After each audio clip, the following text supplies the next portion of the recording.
हाय। प्यार एक शब्द, एक जज्बा, एक इमोशन, एक छोटा सा शब्द 2.5 अक्षर का। हजारों कविताएं, लाखों शेरो शायरी, सैकड़ों हजारों पिक्चरें बनी हैं इस छोटे से एक जज्बे के बारे में। इस जज्बे ने लाखों दिलों को शायद जोड़ा भी है।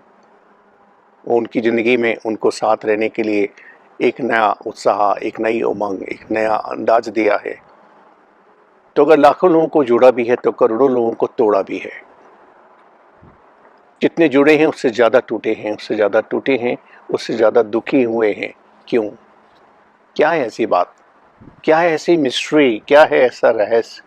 क्या ऐसी बात है कि लोग प्यार में रोते ज़्यादा हैं, दुखी ज़्यादा होते हैं, दवाइयाँ ली जाती हैं, डिप्रेशन में लोग जाते हैं, साइकोसोमैटिक बीमारियाँ होती हैं।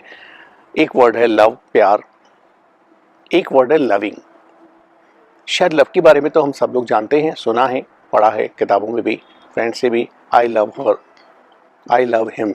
जैसे कि लव एक नाउन है, कोई गिफ्ट का पैकेट है, हमने कहीं से खरीदा, उसको दे दिया, आई लव यू। जैसे हम गिफ्ट देते हैं वैसे हमने समझ लिया कि लव हम दे देंगे और उसके बदले में हमको लव मिलेगा, पैकेट है। मगर रियलिटी कुछ अलग है। लव एक पैकेट नहीं है, लव एक वन टाइम देने या लेने वाली चीज नहीं है। लव एक ऑनगोइंग एनर्जी है, इसलिए उसको लविंग कहते हैं। और जैसे ही लव किसी दूसरे को हम देना शुरू करते हैं तो वो एक लविंग प्रोसेस हो जाता है। और जहां वो लविंग प्रोसेस होता है वहां एनर्जी का फ्लो होता है, जिसको मिल रहा है उसके अंदर भी, और वो उस लविंग एनर्जी को आगे बढ़ाकर शेयर करना चाहता है। और जिससे शुरुआत हुई उसको वापस देना चाहता है। तो जिसने शुरुआत की थी दिया था, और जिसने लिया और वापस दे रहा है, ये एक सर्किट बनता है लविंग का, लविंग प्रोसेस का। तो ऐसे ही लविंग जो है वो एक एनर्जी है लविंग। और जैसे जैसे वो मोमेंटम गेन करती है, जैसे जैसे वो इंटेंसिटी गेन करती है, वैसे वैसे आपके अंदर ट्रांसफॉर्मेशन होता चला जाता है। ट्रांसफॉर्मेशन, आप बदलते जाते हैं, आपका रंग बदल जाता है, कॉम्प्लेक्शन बदल जाता है, फीचर्स बदल जाते हैं, हेल्थ बदल जाती है, खूबसूरती बदल जाती है।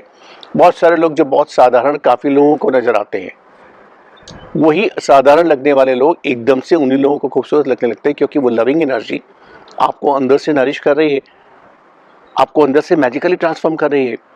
और फिर वो रुक जाता है प्रोसेस।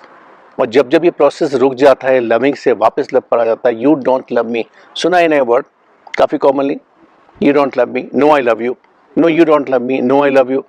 जब जब हम उस लविंग प्रोसेस से हटकर लव पर आ जाते हैं, तब तक हम रुक जाते हैं, स्टैग्नेशन पर आ जाते हैं। हम लविंग को रोक देते हैं, जैसे हम एक नदी को रोक दें और उसमें रॉक्स डाल दें, नदी के बहाव को रोक दें।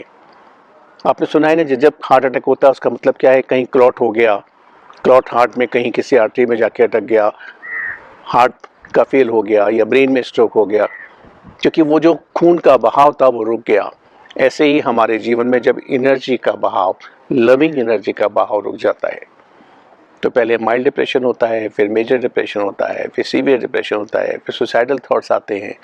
फिर जब उस प्रोसेस का कुछ नहीं हो पाता तो उसके बाद फिर बात डाइवोर्स तक पहुंचती है, कुछ केसेस में डेथ तक जाती है। तो please try to understand the difference in these two words, love and loving. Love and loving, loving is energy, loving is a process. आप सारे यंग लोग जो सुन रहे हैं, अगर आपने इस बात को अच्छी तरह समझ लिया कि लव एक पैकेट है, लविंग एक एनर्जी है, आपकी ज़िंदगी 40-50 साल तक बहुत सुख से, खुशी से गुजरेगी। Wish U A happy life.